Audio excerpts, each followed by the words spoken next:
Now let's know about our first chapter, which is rational number. First chapter कौन सा है? Rational number. Objective of learning: equivalent rational numbers, standard form of rational numbers, properties of operation on rational number, representation of rational numbers on number line, rational numbers between two rational numbers. If we have two rational numbers like this and this, then we have to find rational number between these two rational numbers. इन ये जो दो rational numbers given है, इन दोनों के बीच में भी हमें rational number find करना इस चैप्टर में सिखाया जाएगा. So let's start with our first definition. Rational numbers क्या होते हैं? A rational number is a number that can be represented as P upon Q, where P and Q are both integers. Integers के बारे में हमने पढ़ लिया अभी. इंटीजर्स क्या होते हैं? जितने भी नंबर हैं, पॉजिटिव, नेगेटिव और ज़ीरो इंक्लूडेड, वो सब क्या होते हैं? इंटीजर्स. तो हमें क्या कह रहे हैं? Rational number. रेशनल नंबर किसकी फॉर्म में होंगे? हमेशा P अपॉन Q की. और जहाँ पे P और Q दोनों क्या होंगे? इंटीजर्स. और कंडीशन क्या है हमारे पास कि Q ज़ीरो नहीं होना चाहिए. ये जो रेशनल नंबर में Q आएगा, डिनोमिनेटर में Q, वो ज़ीरो नहीं होना चाहिए. क्यों नहीं होना चाहिए? If we have a number 1 upon zero, अगर हम हमारा डिनोमिनेटर हम ज़ीरो ले लें तो 1 अपॉन ज़ीरो क्या आ जाता है हमारे पास? इन्फिनिटी. ये आ जाएगा हमारे पास इन्फिनिटी. तो इसलिए डिनोमिनेटर में कभी भी ज़ीरो नहीं होना चाहिए. तो यही हमारे रेशनल नंबर्स की कंडीशन है. क्या है? P अपॉन Q की फॉर्म में होंगे रेशनल नंबर. P और Q दोनों क्या होंगे? इंटीजर्स. और जहाँ पे denominator which is Q should not be equal to zero. जो Q होगा वो ज़ीरो के इक्वल नहीं होना चाहिए. एग्जाम्पल गिवन है 3/7 - 2/13, 8/-17 एंड -5/-12 एक्सेट्रा. तो 3 भी इंटीजर है, 7 भी, -2 और 13. Given numbers are integers also. ये नेगेटिव इंटीजर है, ये पॉजिटिव है. यहाँ पे दोनों नेगेटिव इंटीजर्स हैं. यहाँ पे न्यूमरेटर नेगेटिव है एंड डिनोमिनेटर पॉजिटिव. यहाँ पे both positive. So these are rational numbers. Now let's know about positive rational numbers. इसमें मिक्स्ड हैं रेशनल नंबर्स. रेशनल नंबर का एग्जाम्पल है ये. अब हम बात करेंगे पॉजिटिव रेशनल नंबर्स की. A rational number is said to be positive if its numerator and denominator are both positive or both negative. कोई भी rational number positive rational number कब होगा? जब न्यूमरेटर और डिनोमिनेटर, जब उसके न्यूमरेटर और डिनोमिनेटर दोनों का साइन कैसा हो? या तो दोनों पॉजिटिव हो या फिर दोनों नेगेटिव हो. अगर दोनों पॉजिटिव है तो भी ये पॉजिटिव होगा, क्योंकि यहाँ पे हमें नेगेटिव का साइन नहीं दिख रहा है. और अगर ये दोनों नेगेटिव हैं तो भी ये क्या होगा? Positive rational number. क्यों होगा? क्योंकि -15 अपॉन -19, अगर हम इसकी -1 से मल्टीप्लाई कर दें both side, minus minus plus, minus minus plus, तो हमारा माइनस हो गया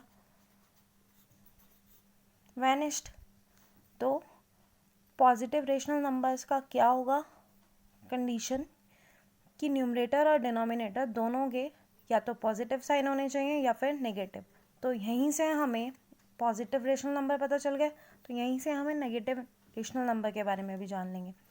यहाँ पे क्या लिखा है कि बोथ हैव सेम साइन, मतलब numerator and denominator are both positive और बोथ नेगेटिव. या तो दोनों पॉजिटिव हो या दोनों नेगेटिव हो, तो क्या होंगे? ये पॉजिटिव रेशनल नंबर. अगर नेगेटिव रेशनल नंबर की बात करें तो या न्यूमरेटर हो पॉजिटिव और डिनोमिनेटर नेगेटिव, या तो न्यूमरेटर हो नेगेटिव और डिनोमिनेटर पॉजिटिव, तो वो क्या हो जाएंगे? Negative rational number. Let's move to the definition of negative rational number. If rational numbers numerator and denominator are of opposite sign. हो गया ना अपोजिट साइन? वहाँ पे क्या थे? सेम साइन थे. यहाँ पे अपोजिट साइन है. One positive and the other one negative. एक पॉजिटिव हो और एक नेगेटिव. यहाँ पे न्यूमरेटर क्या है? नेगेटिव और डिनोमिनेटर पॉजिटिव. तो ये क्या हो गया? रेशनल नंबर कौन सा, नेगेटिव रेशनल नंबर, और ये भी नेगेटिव रेशनल नंबर क्योंकि 8 पॉजिटिव है इंटीजर और -15 ये 15 नेगेटिव इंटीजर है. So it is clear.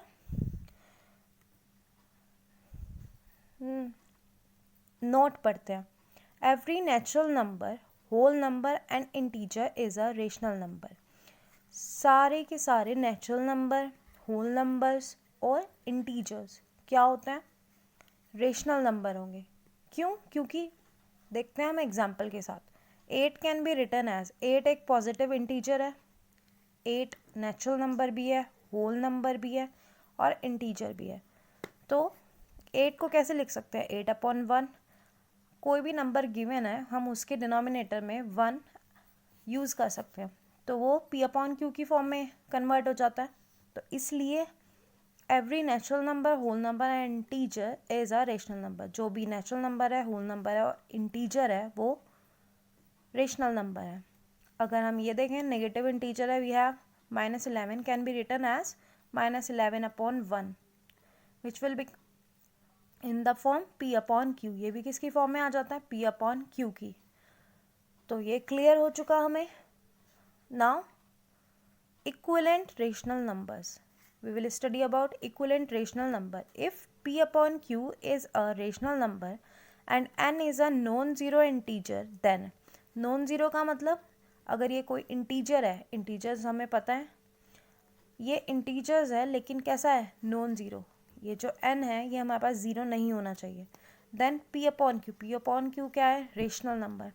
अगर हम P/Q की इस नॉन ज़ीरो से मल्टीप्लाई कर दें न्यूमरेटर में भी और डिनोमिनेटर में भी, अगर हम ऐसे ही मल्टीप्लाई कर दें किसी भी नॉन ज़ीरो इंटीजर की डिनोमिनेटर और न्यूमरेटर दोनों में, तो ये क्या हो जाता है, ये फ्रैक्शन, ये जो रेशनल नंबर है ये इस वाले रेशनल नंबर के क्या हो जाएगा, इक्विवेलेंट हो जाएगा. तो एग्जांपल के साथ देखेंगे. We have this -3/7. हमने एक नॉन ज़ीरो इंटीजर ले लिया 2. हमने अगर इसकी इससे मल्टीप्लाई कर दें बोथ साइड्स, कहाँ पे करनी है, न्यूमरेटर में भी और डिनोमिनेटर में भी. ऐसे ही नॉन ज़ीरो एलिमेंट हमने ले लिया 3, यहाँ पे ले लिया 4. अगर हम इनकी इससे मल्टीप्लाई कर दें तो व्हाट वी गेट, -3/7. 3 2 6, 7 2 14, 3 3 9 माइनस के 7 3 21, 3 4 12 minus 7 4 28. Then if these all are equivalent rational number, ये सारे जो भी हैं आए हैं जितने भी नॉन ज़ीरो इंटीजर से मल्टीप्लाई करके रेशनल नंबर को, वो सारे क्या होंगे, इक्वलेंट रेशनल नंबर. क्यों, वी कैन सी इनका कॉमन डिवीज़र क्या होगा, डिवाइज़र क्या होगा इनका कॉमन डिवाइज़र, 2. 2 से इसको कैंसिल करेंगे, 2 3 6, 2 7 14. It will become 3/7, same as.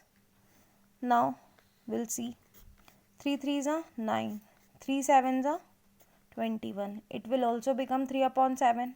Let's see, 4 3 12, 4 7 28. It will also become -3/7. So these are equivalent rational numbers.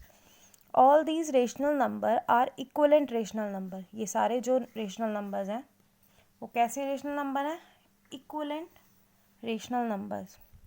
अब बात करते हैं standard form of a rational number, rational number के स्टैंडर्ड फॉर्म की. और rational number P/Q is said to be in standard form if P and Q are integers having no common divisor other than 1 and Q is positive. क्या होना चाहिए, standard form क्या कहलाएगी, ये rational numbers हैं हमारे पास. स्टैंडर्ड फॉर्म क्या होगी, अगर न्यूमरेटर और डिनोमिनेटर में कोई भी कॉमन डिवाइज़र ना हो और Q must be positive. We can see here ये गिवन है, यहाँ पे इसका कोई भी कॉमन डिवाइज़र है 3 और 7 नहीं है, तो ये स्टैंडर्ड फॉर्म है किसकी, रेशनल नंबर की. अगर हम बात करें इसकी, ये क्या आया था, -12/28. इन दोनों का अगर HCF फाइंड करें तो what will we get, 4.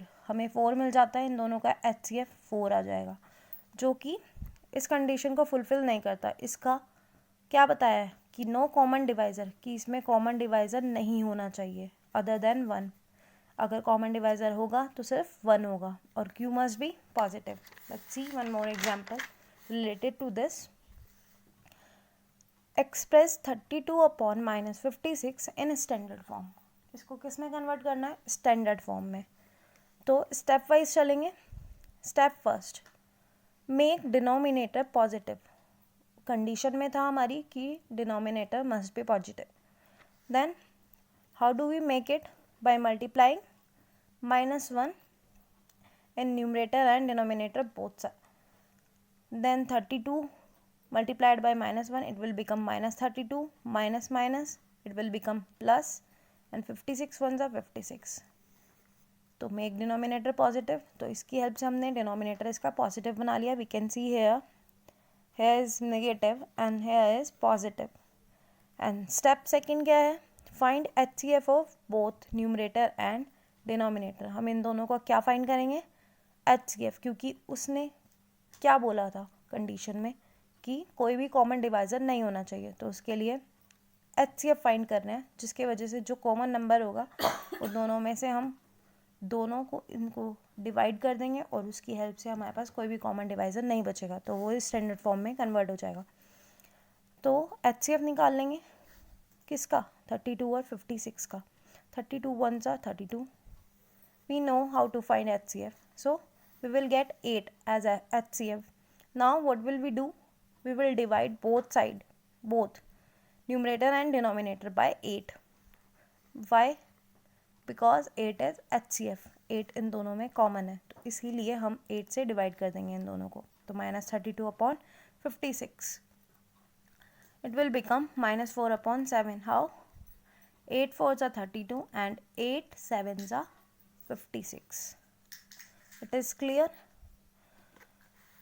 Now let's know about comparison of rational numbers. To compare rational numbers, we have two methods. First one is cross multiplication method and second one is by making like terms. Rational numbers हमें पता है। First method read करते हैं। अगर हमारे पास दो rational number हैं P upon Q and R upon S be two rational numbers, then if rational numbers हैं हमारे पास क्रॉस मल्टीप्लिकेशन करना है। अगर हमारे पास ये है P अपॉन Q, यहाँ पे R और S, तो हम क्रॉस मल्टीप्लाई कैसे करेंगे? ऐसे, P S के साथ जाएगा और Q R के। हेयर वी कैन सी, तो इसने कंडीशन गिवन है यहाँ पे, if P into S is greater than R into Q. अगर P वाली टर्म ग्रेटर है तो P अपॉन क्यू ग्रेटर हो जाएगा, और अगर P वाली टर्म लेस देन है तो P upon Q less than हो जाएगा। If P into S equals to R into Q then it will become equal. अगर इक्वल आए इनका मल्टीप्लिकेशन जो हम करते हैं क्रॉस मल्टीप्लिकेशन, अगर वो इक्वल आ जाए तो ये रेशनल नंबर्स भी कैसे हो जाएंगे? Equal. Let's see with the help of example. हमें इसको कंपेयर करना है, तो कौन सा मेथड यूज़ करेंगे? अभी हम फर्स्ट वाला, which is cross multiplication method. तो ये हमारे पास रेशनल नंबर्स हैं। रेशनल नंबर्स की हमें कंडीशन पता है, रेशनल नंबर का डिनोमिनेटर जो होगा वो ऑलवेज शुड बी पॉजिटिव होना चाहिए। तो इसको पहले पॉजिटिव बना लेंगे, ये हमने सीख ही लिया पहले। तो it will become -4 upon 5. Now we have two rational numbers, -4 upon 5 and -8 upon 9। 4 का मल्टीप्लाई होगा 9 के साथ एंड 8 का मल्टीप्लाई होगा 5 के साथ।